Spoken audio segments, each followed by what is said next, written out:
تو اہل ایمان کی وہ خوبی جو فلاح پانے والے ہیں، کامیابی حاصل کرنے والے ہیں، بیان کرتے ہوئے کہا والذین ہم عن اللغو معرضون، وہ لغویات سے اپنے آپ کو بچاتے ہیں، اعراض کرتے ہیں۔ کثرت کلام کے نتیجے میں دل سخت ہو جاتا ہے، اور اللہ کو ناپسند چیز قلب قاسی ہے۔ سخت دل اللہ کو ناپسند ہے، نرم دل اللہ پسند کرتا ہے، رقیق القلب لوگوں کو اللہ پسند کرتا ہے۔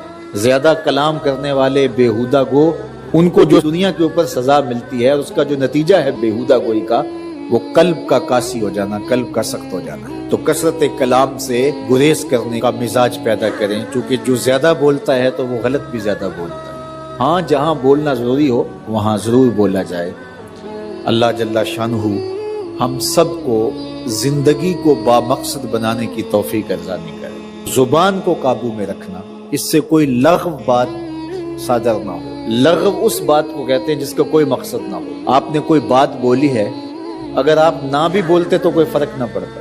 بیہودہ گوئی، سب و شتم، گالی گلوچ، غیبت، چغلی، بہتان تراشی، یہ تو بڑے جرم ہیں، بڑے بڑے گناہ ہیں۔ زبان لغویات سے بھی بچی رہے، ایسا کوئی جملہ صادر نہ ہو جو لغو کے زمرے میں آتا۔ اللہ کے محبوب علیہ السلام کا ایک فرمان آپ نے کئی بار سنا۔ آقا کریم علیہ السلام نے ارشاد فرمایا من حسن اسلام المرء ترکہ ما لا یعنی ہے، کسی شخص کے اسلام کا حسن یہ ہے کہ ہر بے مقصد بات کو، کام کو چھوڑ دے۔ جو لا یعنی ہے، جس کا کوئی مقصود نہیں ہے، تو اس کو ترک کر۔ تو ہر قول، ہر عمل، ہر رویہ، ہر حرکت و سکنت جو بے مقصد ہو، اس کو ترک کر دینا چاہیے۔ مومن کے کندھوں پر امت کو غالب کرنے کی ذمہ داریاں ہیں، اور اس مختصر سی زندگی میں اللہ کی رضا جوئی اس کا مقصود ہے۔ اولاد کی تربیت اس کے ذمے ہے، اپنے ماحول کو پاکیزہ بنانا یہ اس کی ذمہ داریوں میں شامل ہے، امر بالمعروف نہی عن المنکر یہ اس کی ذمہ داریوں میں شامل ہے۔ اتنا مصروف شخص بیہودہ گوئی کرے گا، اتنا مصروف شخص فضول گوئی کرے گا، جس کی اتنی ذمہ داریاں ہوں، تو کیا وہ اپنے وقت کو برباد کرے گا؟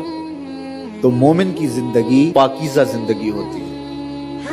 اللہ تعالیٰ جل شانہ نے فرشتہ مقرر کیا ہے، زبان سے جو لفظ نکلتے ہیں، جو کلمات جاری ہوتے ہیں، وہ لکھ لیتا ہے۔ ایک ایک چیز ہماری لکھی جا رہی ہے۔ کبھی میں اور آپ اپنا تجربہ خود بھی کریں، ایک دن سویر سے لے کر شام تک ہماری جو روٹین کی زندگی گزرتی ہے، اس میں جو جو ہم نے کیا اس کو لکھیں کہ آج میں نے یہ کیا، یہ بولا، یہ بات کی، یہاں گیا، یہ کھایا، یہ پیا، یہاں بیٹھا، سارے دن کی تفصیلات لکھیں، اور پھر شام کو دیکھیں کہ اس میں لغو کیا ہے۔ تو بہت ساری چیزیں لغو ملیں گی۔ یہ نہ بولا ہوتا تو کیا فرق پڑتا، یہاں نہ گیا ہوتا تو کیا فرق پڑتا، یا مجھے کیا ملا ہے یہ بولنے سے، یہ کام کرنے سے، یہ رویہ اختیار کرنے سے مجھے کیا حاصل ہوا ہے۔ تو جو چیزیں برائی کے زمرے میں آتی ہیں، گناہ کے زمرے میں آتی ہیں، کبائر ہیں، وہ تو ہیں ہی ہیں۔ تو بہت ساری ہماری ایسی باتیں ہیں کہ جو ہمارے مقصد کی نہیں ہیں، اور سویر سے لے کر شام تک ہم جتے ہوئے ہیں ان کاموں کے اندر۔ زندگی کا بوجھ کم ہو جائے گا اگر ہم بیہودہ گوئی سے، فضول گوئی سے، لا یعنی گفتگو سے اپنے آپ کو بچائیں گے۔ جیبوں کو ہم خالی کرتے ہیں تو کتنی چیزیں ہم نکال کر کے جو ہیں وہ پھینک دیتے ہیں کہ یہ چیزیں ہماری ضرورت کی نہیں ہے، خام خواہ کا بوجھ اٹھایا ہوا ہے۔ اس طرح زندگی میں بہت ساری فضولیات کا ہم بوجھ اٹھا کے پھر رہے ہوتے ہیں، بہت سارے اقوال کا بوجھ، بہت سارے افعال کا بوجھ، بہت سارے رویوں کا بوجھ، اور بے مقصد چیزوں کا بوجھ۔ اہل ایمان کی نشانی یہ ہے کہ ان کی زندگیاں با مقصد ہوتی ہیں۔ فلاح کامیابی اسی کو ملتی ہے جو لا یعنی کام نہیں کرتا، اور وہ ایک ایک لمحے کی قدردانی کرتا ہے۔ سب سے قیمتی سرمایہ ہمیں ایمان کے بعد جو یہاں دیا گیا ہے وہ وقت ہے۔